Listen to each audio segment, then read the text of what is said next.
All right. Well, again, good morning, and thank you all for joining me for this breakout session today. Um, I do my presentations a little bit differently. I love interaction. I love to hold conversations because this is something that, much like everyone in this room, we all remember where we were during 9/11. The 20th anniversary was just a couple of days ago. And you know what? The kids that are in school right now or out of school right now still, they're going to be remembering this, and they're going to be telling their grandchildren and their great-grandchildren about this. And this is a topic that's very near and dear to me because in our outpatient program, during the pandemic, we were providing virtual services. And the biggest thing that I saw and that I noticed with our kiddos was the fact that so many of them felt displaced during the pandemic. Their schedules were turned upside down. They had never experienced a national crisis before. And if we all remember from the beginning days of 9/11, it took our country a while to kind of readjust. And I just remember being at that same age during, 9/11, around that, being a teenager, and still experiencing some and holding on to some of that trauma from that event. It stays with us, and it changes the way that a child sees the world, their worldview. It also changes the way that they see their community. It also changes the way that they grow. So this is something that's very, very near and dear to me. So my goal for this overall presentation is to give you guys an idea, more or less, of basically what we're going to be discussing more or less in this presentation is going to be identifying potential risky behaviors. So as educators, as social workers, as counselors, as members of the communities, as parents, as aunts, as uncles, as siblings, these are the things that we need to keep in mind to help our kiddos. First and foremost, we're going to be looking at potential risky behaviors. Now, these are going to be some red flags that you may experience, and some behaviors to watch out for, to show and to see and to notice that your kiddo is struggling. We are also going to be talking about adjustment issues, going back to normal. What is normal? What does normal look like in the setting that you're practicing in, the setting that you're working in, or what does normal look like as a parent? We're also going to discuss how to explain COVID-19 in child-friendly terms, and we're also going to be looking at monitoring news and social media intake. Most importantly, addressing illness in the family. So a lot of children have experienced a lot of grief and loss, whether it be the loss of a loved one due to COVID-19, whether it be grieving the normal school year, or as for many of our class of 2020 seniors, grieving the loss of having a senior year. We're also going to want to talk about engaging in conversations. Now, how do we engage in those conversations with our kids to make sure that they also know that we're out there, that we're listening to them, that we want them to be able to express their feelings? We're also going to be talking about scheduling structured time to get that back into their schedules, positive discipline, because of course, whenever a kiddo is met with adjustment and change, there's going to be little acting out behaviors. And as adults, it's our duty to kind of correct those behaviors as needed to help them understand the situations at hand. And last but not least, we're also going to be learning about modeling resilience. How do we as adults show our kids how to react to trauma, how to react to basically the issues that are going on in our community? So these are the things that we want to keep an eye out for. We want to look at changes in the mood that last longer than a few days. Everyone in this room knows their kids. They know how they react. They know what's going on with them. You have an awareness and an understanding of what they're going through.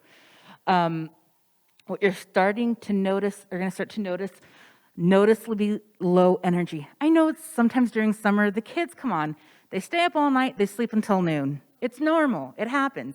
But when you start to notice that a kiddo is sleeping a lot more, or it's just really, really a struggle to get them out of bed, That's when we got to be a little bit concerned.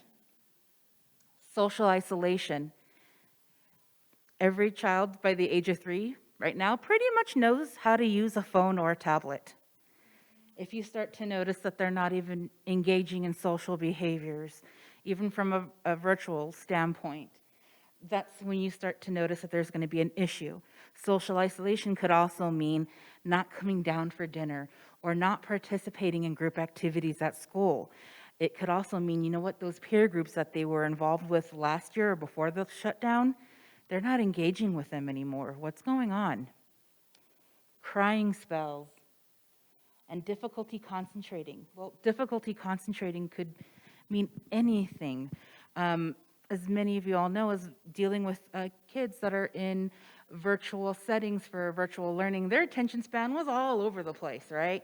It's hard to get them focused, but what we'll start to notice more is that they're going to be having some issues adjusting, going back to school, sitting down in a chair, sitting at their desk, and being able to concentrate is going to be impacted.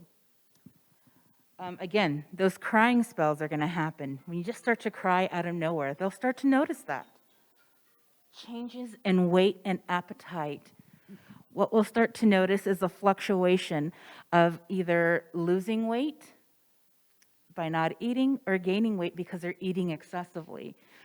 If that change, you start to notice the fluctuation in weight, that's another warning sign. So, fatigue lasting longer than a few days, just feeling completely exhausted. If they come to your office or they come home and they're just like, they look beat down, dark circles around their eyes, really sluggish, and you start to notice that for a pattern, that's a warning sign. Changes in sleep patterns is also a huge warning sign. Again, a lot of the time when individuals are experiencing rumination or repeating negative thoughts, those thoughts create anxiety, and that anxiety causes individuals to not be able to sleep. Kids are the same way. In addition to that, it could also be that, kids are sleeping too much. Anger outbursts and increased irritability. Remember when we were all teeny tiny little babies, or when we are raising teeny tiny little babies, whenever we were hungry, whenever we needed a diaper changed, the first thing that we did was turn red and cry out because we didn't have the vocabulary to say, hey, I need my diaper changed, or hey, I'm hungry, or I'm not happy, or I'm uncomfortable. Kids react the same way. A lot of children do not have the vocabulary to express their emotions. So as a result, they're going to act out any way, shape they can in order to get your attention. And anger is a very primal, instinctual emotion. And secretive behaviors. Secretive behaviors could include hiding things around the house, lying, saying that they're wearing a mask at school when, the teacher's saying, hey, they're not, or even hiding abuse at home. When a lot of children right now, because of the pandemic and not being able to stay in school, they're subject to the environment that they live in. And at home, there could be a lot of abuse and neglect. And as teachers, as counselors, as social workers and community members, without your professional eyes out there, a lot of trauma and a lot of abuse is not being caught, especially during the shutdown and the pandemic, because there's not another set of eyes. So you'll start to notice that the kids that you're working with are hiding a little bit more. And last but not least, another red flag is going to be self-harming behaviors. And that does not necessarily mean the stereotypical cutting themselves with razors. It could mean anything from burning themselves with erasers. It could mean punching. It could mean picking at skin, picking at their face, those types of behaviors that have a lot to do with anxiety, but also with depression as well. So those are the behaviors that we can see with children kind of adjusting with the whole pandemic. So have you all noticed any other behaviors in the children that you work with for having to do with adjusting to the pandemic or having to do with COVID?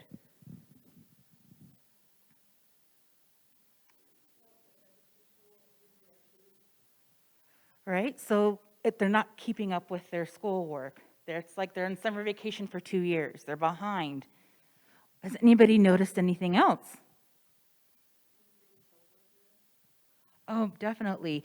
Increased hopelessness is also another sign of some risky behaviors that hopelessness can lead to all in any of this list over here.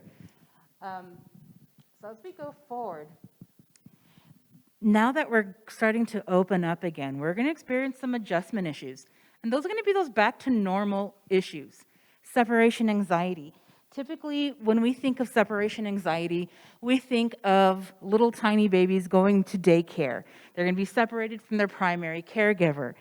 But as a result of this pandemic, a lot of parents have been working from home or not working at all. So as a result, a lot of the children, they're used to their parents being home. So when mom or dad or moms and dads would basically be gone all day for 8 hours or more a day, they were left at daycare. So they created those primary support groups at daycare. But now that parents are working from home, the kiddos are going to be struggling with going back to the regular normal schedule. So you're going to have a lot of separation anxiety. You're going to have kids throwing tantrums. You're going to have children crying for their parents because they spent so much time with them during the span of the pandemic. And we're also going to be experiencing scheduling adjustments. So it's going to remain a little bit harder to start waking up those kids in the morning. It's getting them to school on time, coming to appointments on time, because their whole entire schedule was turned topsy-turvy. And that's also going to mean disrupted attachments. And by disrupted attachments, it means more than just a disrupted attachment between parent and child. A lot of children have grandparents that are elderly. And during the course of the pandemic, a lot of families chose to self-quarantine. And that means that younger children, they don't remember who their grandparents are. They're not attached to their grandparents yet because we've been under this quarantine. We've been under this pandemic for about 2 years. So that's the lifespan of a kiddo. So that means they're not going to have those strong bonds with grandparents, not going to have strong bonds with aunts or uncles or other cousins. In addition to that, as a teacher, some of the children that you work with, last year we were online the entire time. And as a result, a lot of those teachers, they may have just virtual attachments to children, but they're not as strong as the bonds that were being experienced in person. And as a school counselor, it's going to be the same way. You only know your kiddo through the screen. You don't know who they are in person. You're not going to be able to pick up those distinct mannerisms that they have in person compared to being virtual. So it's going to be those disrupted attachments that occur when as school counselors, you're not going to be able to have such a strong rapport as you would do as they were in person. You're still going to have a rapport, and it's going to be a fight. It's going to be a battle trying to build up that same rapport as you would have in person. Also, the learning difficulties. And those are going to pop up. And of course, it's because they're not having that face-to-face interaction. They're not getting the additional support that they need at home for school because, of course, along the lines of parents being home from work, working from home, there was also a lot of unemployment, which means that parents weren't so much focused on their children's education. They were just focused on trying to make sure there was food on the table, trying to make sure there was trying to make sure that there were utilities on. That's what parents were focused on during the time of the pandemic. So as a result, school was basically put on the back burner. Parents having time with their children to work on school assignments was not really prioritized, especially in homes in our community that are lower income. That wasn't a priority. Surviving was a priority. And then we also have deferred trauma. And that's when we go back to, okay, that's where we look at where we're not quite identifying abuse that's going on at home, whether the child's being abused or whether there is a domestic violence situation in the household. Being in quarantine means that you're stuck in that environment because there aren't any other eyes out for the child. There's no other gatekeepers or monitors trying to look in on them to make sure that they're okay, because everything is via computer screen. So those are some issues that you're going to be dealing with as counselors, as educators, and service providers, just adjusting to having the kiddos go back in person. Yes. Vaccinated and non-vaccinated teenagers, and so it's really interesting to see that divisiveness coming down through the pipe and to with the teenagers.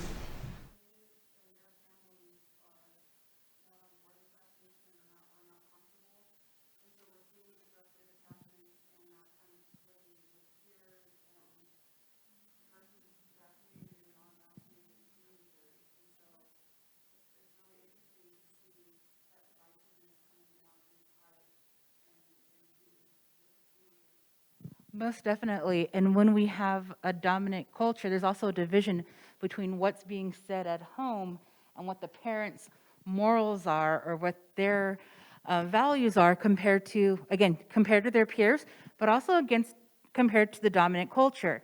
If you're a teenager and you want to fit in with your peers, and your peers are all getting vaccinated, you're watching TikTok, you're watching Facebook, you're watching, do kids even watch MTV anymore? Probably not really, right? I just dated myself. So, so when they're watching all of that and they're seeing slogans and programs promoting vaccinations, and mom and dad are just like, no, we're not going to give you permission for that. That is definitely going to disrupt the attachment with parents, because the parent is the primary source of security. The parent is where we model behaviors from the point when we're tiny, and when we start to disagree with them, it's only amplified as a teenager. So whether it's seen as rebellion, whether it's seen as a place to kind of separate themselves from their family, there's going to be some conflict, which can be some secondary arguments at home happening. Thank you so much for sharing. So when we have the younger children, they're really not going to be able to understand what exactly COVID is other than a sickness. But here's the thing. Kids know a lot more than what we give them credit to, because they are watching TikTok, they're looking at Instagram, they're on Facebook, they're using social media and eating it up like it's their last meal. So they're going to know a lot more than what we give them credit to. So as parents, as educators, as counselors, our job is to separate the fact from the fiction, because there's a lot of fiction going around. So what we want to do is we want to begin by asking those open-ended questions, and we want to listen. So what do you know about COVID? Tell me what you know so far. And then we're going to want to reference those peer-reviewed journals. We're adults, we have a higher executive functioning. We're going to want to look at peer-reviewed journals. We're going to want to look at reputable news sources. We want to look at what's coming out of our Department of Health, what's coming out from the CDC, what's coming from anywhere that we can kind of pull some information that we know is credible, and explain the truth, explain the fact, and separate the fact from the fiction. Because sometimes a lot of the fiction that's going around is causing the children extreme amount of anxiety. So, can I get COVID from a toilet seat? No, you cannot. I've heard that. I've also heard in my setting, well, I was told that if I went to the zoo, a monkey can give me COVID. I don't necessarily know if that's true or not, but this is just giving an insight to some of the misinformation that's going around. So we want to make sure that we're reassuring our kiddos, that we're giving them the appropriate tools to protect themselves and to protect others, whether it be masking up, social distancing, not sharing sodas with their friends, or lip glosses, or lipsticks, or nail polishes, what have you. Because these are the behaviors that they were doing pre-pandemic. They were sharing lipsticks, sharing makeup, sharing jewelry. But we want to promote them. Hey, we want to promote the way that you can care for your friends.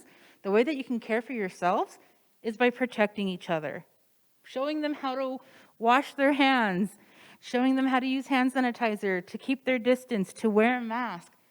That's what we have to do to protect them and help them also to have some type of control over the situation and over the pandemic as well. That way they can take care of themselves. But we also want to address anger. What do you mean I can't go to a sleepover at my friend's house? I want to go to a sleepover. Well, we're not doing that right now because, Grandpa lives with us and Grandpa's on dialysis. Those types of adjustments are how we're also going to explain COVID to kids and explain to them the reason why you can't sleep over is because of the germs that are around you, the virus that's around you. If Grandpa's on dialysis and Grandpa gets sick, he's going to get really, really sick. It could cost him his life. So this is why we're being protective. So, what have you all done to explain COVID to your kids?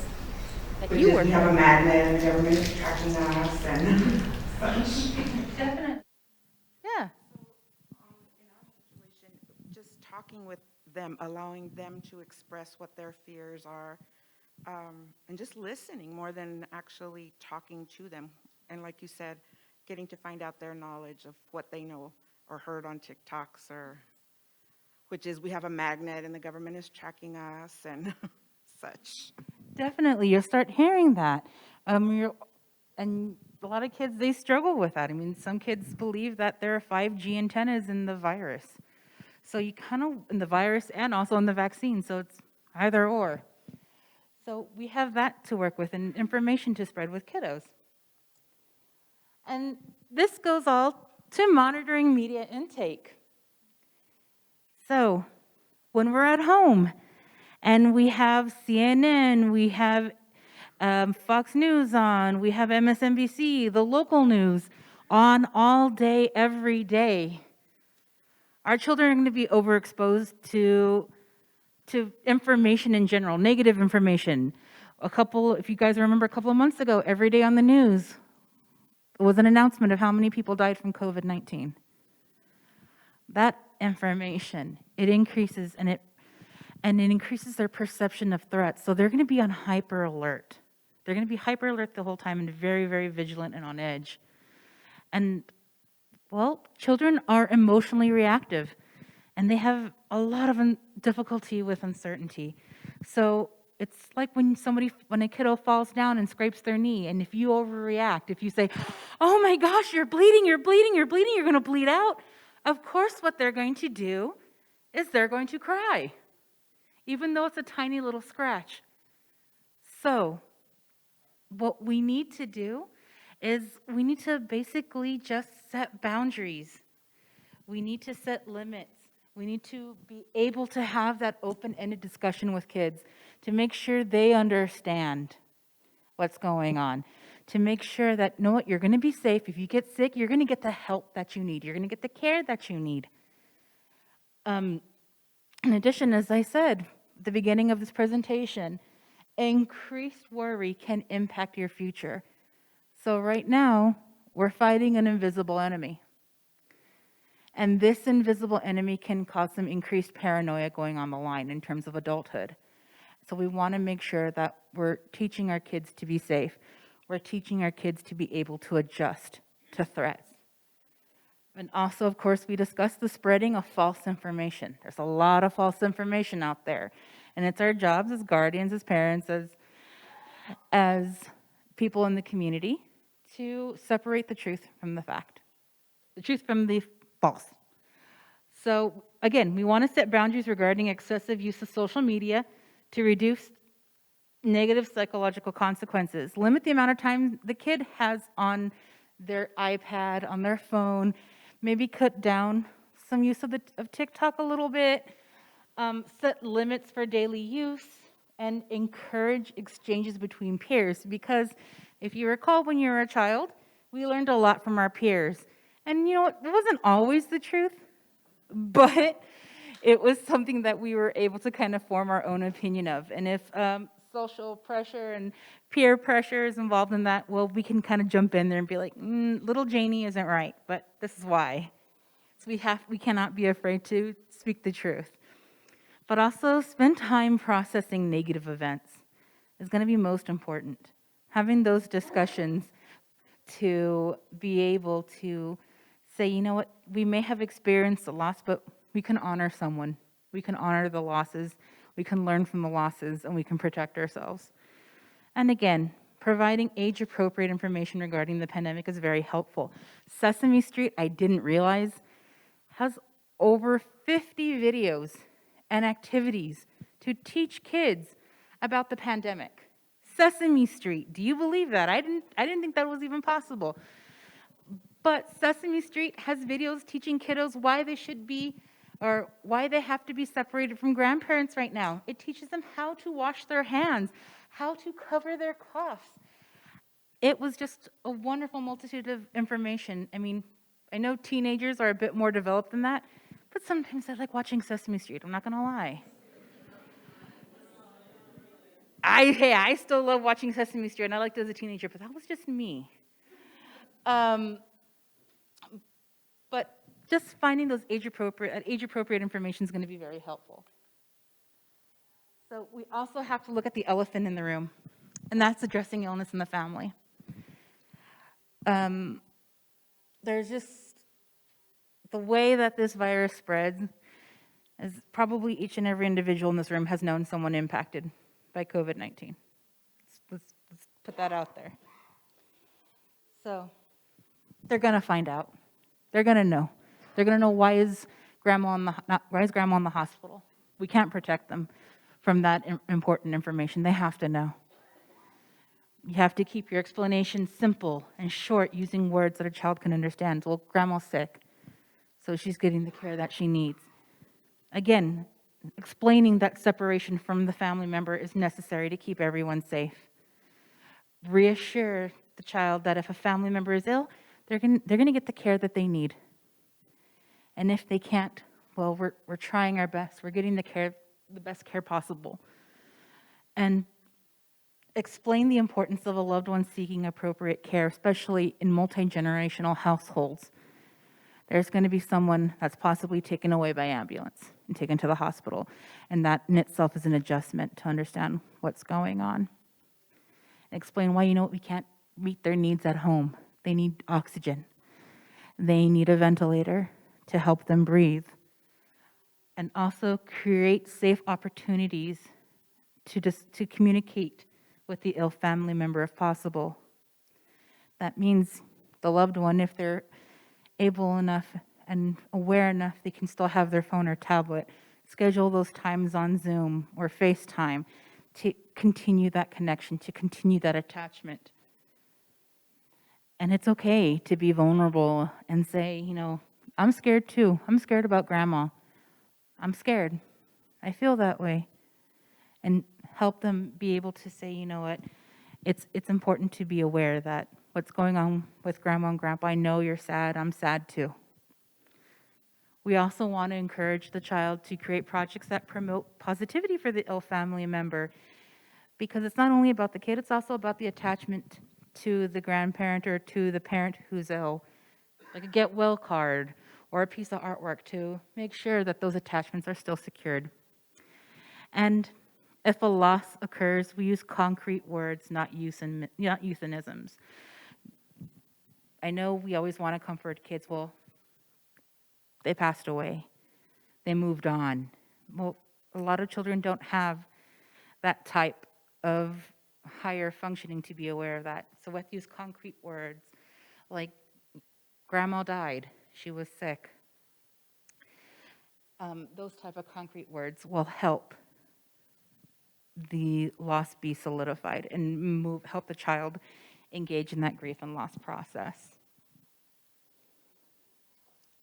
So again, we want to encourage the introduction and discussion of a feelings vocabulary by introducing complex words about feelings and understanding. That's when we're going to be able to have those conversations instead of anger or acting out. We're encouraging them to use the vocabulary and promote themselves and promote their overall feelings and be able to express the feelings.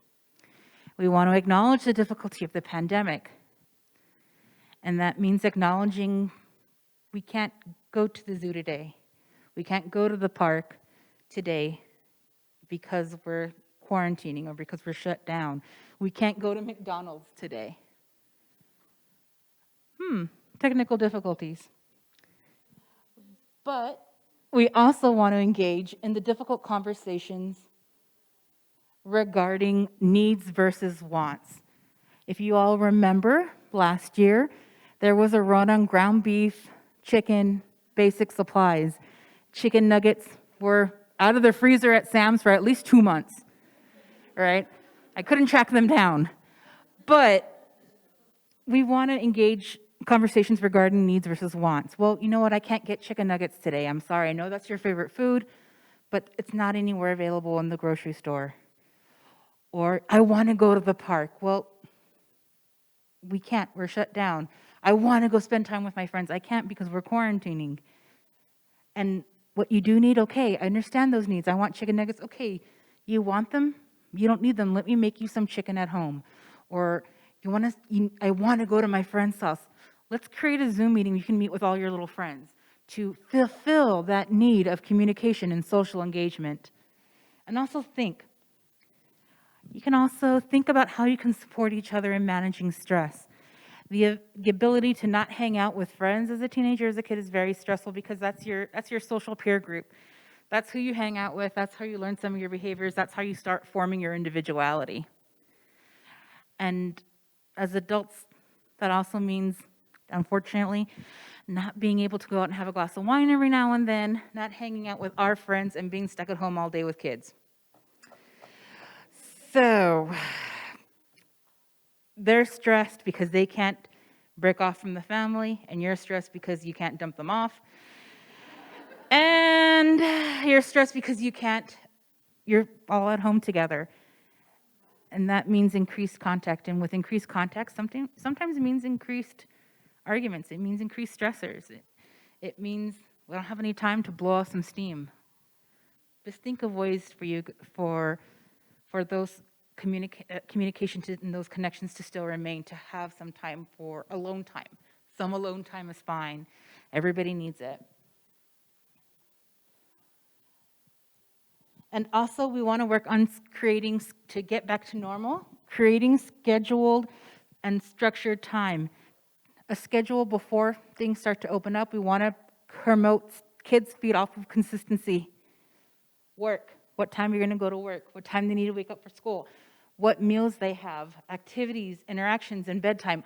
Scheduling all of those regularly with kids are going to help them to adjust and get back into their regular scheduled program. It's going to increase the overall ability for them to adjust to life back as normal. And if by keeping up with those, with that level of scheduling, it's going to help them readjust to life when the pandemic is over. It's going to help them gain resilience and help them say, you know what, we're still having all your needs met. These are all the needs that you have. We're going to be adjusting those and working on those together to get them back into the swing of things. And we're also going to be talking about positive discipline. Discipline. So typically, when children are faced with adjustments, there's going to be some growing pains. So we want to redirect that negative behavior. While they're acting out and they're having a temper tantrum because they can't go to their friend's house, well, let's redirect that. What can we put in? Okay, well, you can't go with your friends right now. Maybe we can go do a drive-by at your friends. You can wave at them, still practice social distance. Or right now, we can't. We're staying at home. Let's create a meeting, or let's do an activity together that you can meet that need for play, which is going to be engaging in purposeful play time. Play is fantastic. That's how our kids learn. That's how we engage with them. That could also mean playing a video game together. We want to notice positive behavior. So, hey, you did a really good job today. I saw that you did your homework assignments on Canvas. Good job. Or you made up your bed today, or you got up early today. Good job. That's really great. And we also want to utilize rewards. Okay, so you did all your Canvas assignments for the week. Let's go get some pizza for dinner. Let's order in. Let's do something. And we also need to know when not to respond. So when they backtalk, because they do, we need to not be so reactive. We can control our reactions to what they're saying, but sometimes they can't control what's coming out of their mouths. So we need to know, they're upset. Of course, we get that. And when that happens, okay, let it pass. But if it becomes too disrespectful, that's when we're going to have to start using timeouts, because it means that they can't control their emotion right now and they need to step back for a moment and take a break. And that also means, as the adult, to practice a timeout for yourself as well, because sometimes these kids be challenging. And we also are going to be models for the kids. We're going to be modeling our resilience. That means also taking care of ourselves, because if we're a mess, they're going to be even more of a mess. So we need to look at the positive. Look at the positive in every situation that you can possibly find. Well, the store's out of chicken today, but guess what? They had tons of pizza, so we got pizza. You want to be able to express feelings. I'm worried about grandma. I'm worried about grandpa, too. But this is what we can do to stay connected to them. This is what we can do to make sure that they know that we're thinking about them. We also want to take a break for self-care. If we're running ragged and still working during the pandemic, I know I worked through the pandemic, we need to be able to put those boundaries up at work to show, hey, I need to go home on time. Having that dinner with my family is very important to remain connected. Or just a self-care, you know what, today, let's just go outside. Let's go to the park. Let's just go sit outside and take a few moments to enjoy that. Or let's watch a movie marathon together, just to self-care and not really process anything, but try to look to somewhere, escape a little bit for a minute mentally to, let's say, the Harry Potter series or Lord of the Rings, something cool like that. And we also want to promote and model maintaining those connections. So still being able to talk to our friends over the phone and our family members to show that we're still thinking about them. And first and foremost, what I really saw during the pandemic was the ability of people in our community to show each other kindness. When masks weren't readily available, we had grandmas whipping out their sewing machines, any material that they could find, and make masks. That showing kindness meant so much to everyone in the community, that we are banding together, that we're fighting this together, and showing kindness to others, to a child, is also going to stick with them and show them resilience and show them that they too can make it forward. Yes. Oh. Okay. Oops.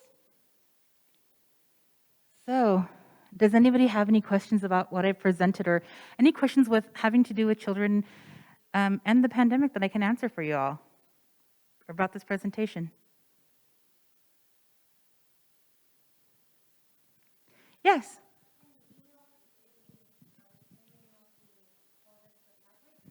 Definitely.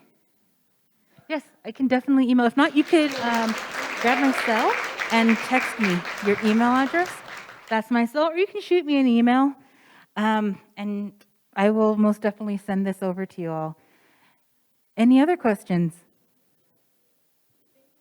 Okay, well, thank you all so much. And again, my name is Desirae Rosenthal. I'm the outpatient program manager at Mesilla Valley Hospital. Thank you. Thank you all.